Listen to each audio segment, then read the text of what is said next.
theory? By following 4 simple steps. What are those steps? Well, we have to listen to Coach Carl, as he explains what those rules are. Okay, boys and girls, let's go over to Coach Carl. Hello, fellow green and red pawns. Hope you liked that introductory video. Today, I'm going to let you into a secret, the Grandmaster secret. That isn't really a secret. You don't need to know 20 moves of the Sicilian defense, or the King's Indian defense, or the King's Indian attack, or anything like that. You just need to know 4 simple rules. And if you follow these 4 simple rules, you will come out of the chess opening with a great position every single time. So come with me and let's explore what those 4 simple rules are. Let's look at those 4 simple rules. I'm just going to go through them quickly, and then we'll go through some examples on the chessboard, just so you can see how those rules apply. So what's the first rule? Well, the first rule is control the center. What do we mean by control the center? Well, we are talking about the 4 squares in the center of the board. E4, D4, E5, and D5. Think of these as the sweet spots on the board. Imagine the chessboard is a mountain, and that these 4 squares are the peaks of that mountain. And whoever controls the peaks of the mountain controls the game. So, control of the center means put your pawns on those squares. Rule number 2, develop your pieces. Your knights and bishops are your army sitting on the bench at the start of the game. Imagine a game of football. You can't win a game of football if your best players are sitting on the bench. You need to bring them into the game. And that's the same with the chessboard. You need to develop your pieces and bring them out to active squares. Rule number 3, king safety first. Your king is a very important person, a VIP. Leaving him in the center of the board, it's a bit like leaving a celebrity, let's say David Beckham or Beyonce, like leaving them walking down a street full of people without any security. Can you imagine what will happen then? So your king is a very important person. You need to castle early. Get your king tucked behind a wall of pawns. Rule number 4, keep your queen at home. For now, your queen is your most powerful piece, and that makes her a target. If you bring her out too early, then the enemy's other pieces will chase her around. And while she's being chased around, this is stealing time that you could have spent developing the rest of your army. So rule number 4 is keep the queen at home for now, which means she can come out later in the game when you've developed all your pieces and you are ready for the attack. So let's look at the chessboard and let's look what happens when we don't follow those rules. I'm going to play some moves for white, which are not following the rules, and I'm going to play the rules for black, following the rules. So let's have a look at what we can start with. Let's play pawn to a4. Black will play pawn to e5, pawn moving to the center, following the rules. White plays h4, another pawn move at the edge of the board. Black plays d5, grabbing more space in the center, another pawn in the center.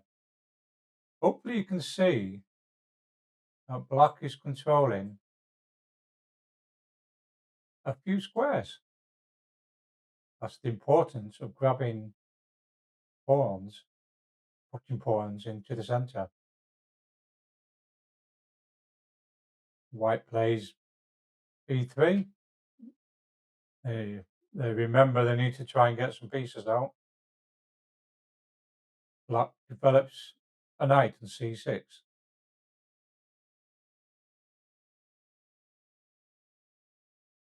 White brings the queen out to f3.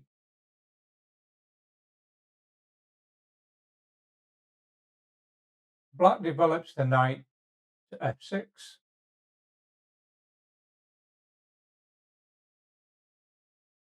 White develops their knight to h3.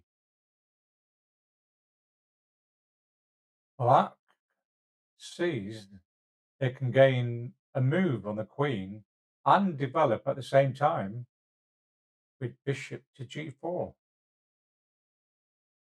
Notice that this knight is protecting the bishop, so the queen can't take it.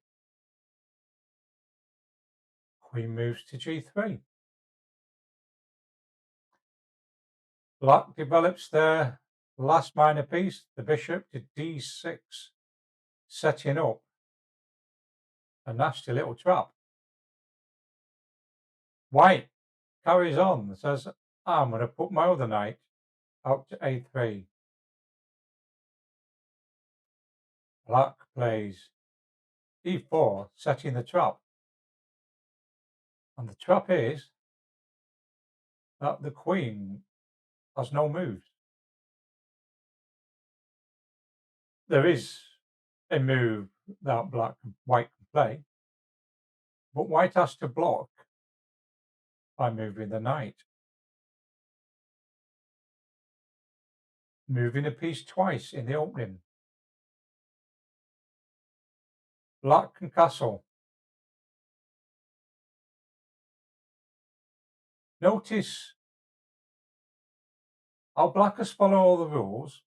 They've got their pieces out, they've castled, their king is safe.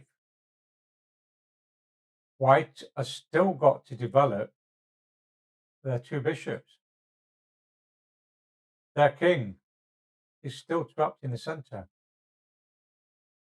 This is an example of a bad game played by white and a good game played by black. Now, this doesn't mean that the game is won or lost at this point in time, but what it does mean is that black has an advantage and white will have to spend time making other moves to try and free up their bishops and to get their king castled. Let's go have a look at a better game played by white. Now let's look at a game where white follows the four simple rules. e4, taking space in the center, controlling two squares. Black follows suit, controlling two squares. White brings their knight out. Knight attacks the pawn. Black brings their knight out. This defends the pawn.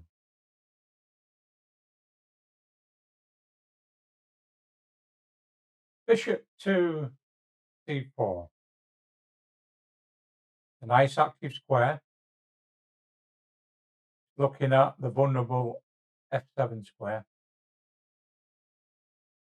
And it allows white to castle next move.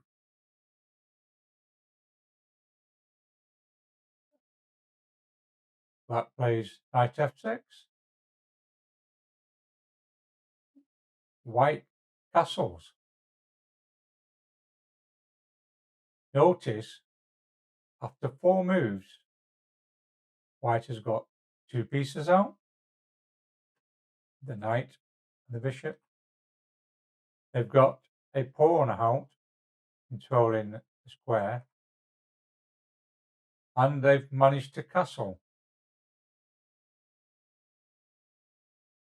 There is a little threat in this opening. That knight can grab that pawn. I'll leave you to work out whether that is a good move or not. Okay, let's have a look at an example where we stop our opponent from castling. If you recall, rule number 3, king safety, get castled early. So let's have a look at a potential game that may happen. e4, e5, d4, d5. Not ideal, but both players have followed the rule about getting the pawns in the centre.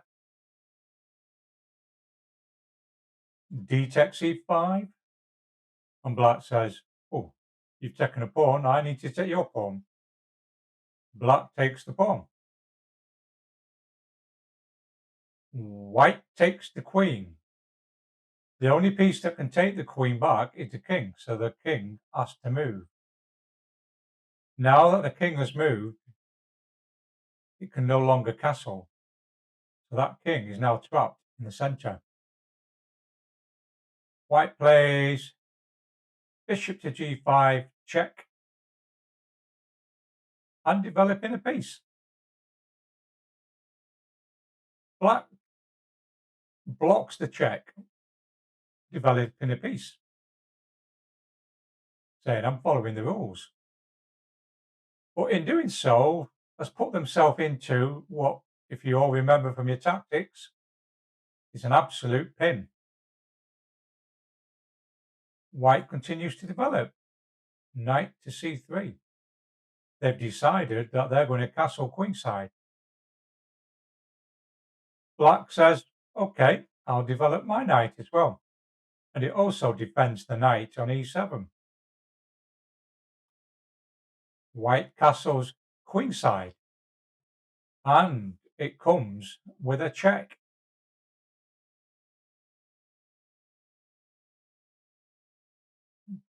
Black decides to move the king out of check.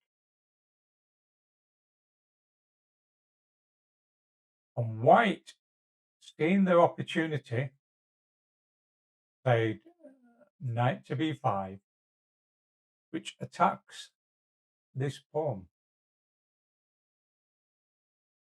Unfortunately for black, there's not a very good way to defend that.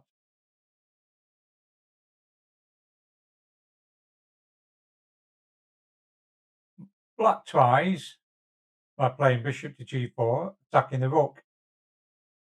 Unfortunately, the knight takes c7 is actually a checkmate. And that gives us an example of what can happen if your king is stuck in the centre and can't castle. Rule number 4, keep the queen at home for now. Let's have a look at an example. e4, e5. Both players getting their pawns into the centre, following rule number 1. White plays queen to g4, not following the rules. They brought their queen out a little bit too early. Black develops a piece with tempo. Knight f6. It attacks the queen. That knight is worth more than the queen, so the queen should move. The queen goes to f5, attacking the pawn.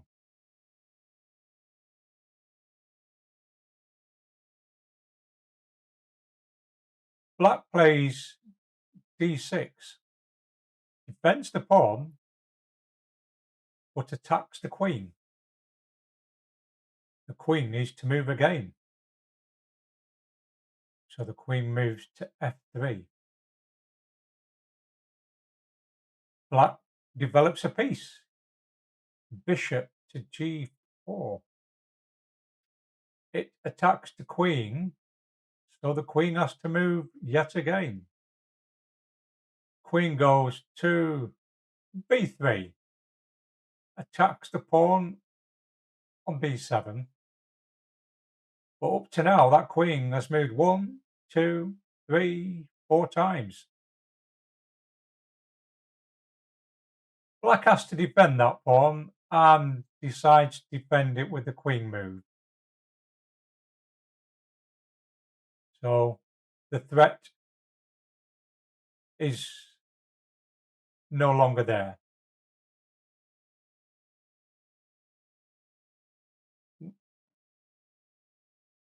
White says to the bishop, what do you want to do? So making a pawn move on the edge of the board. Not developing any pieces. Black has to move. That moves the bishop to e6. Again with a tempo. Hitting the queen. The queen moves again to g3.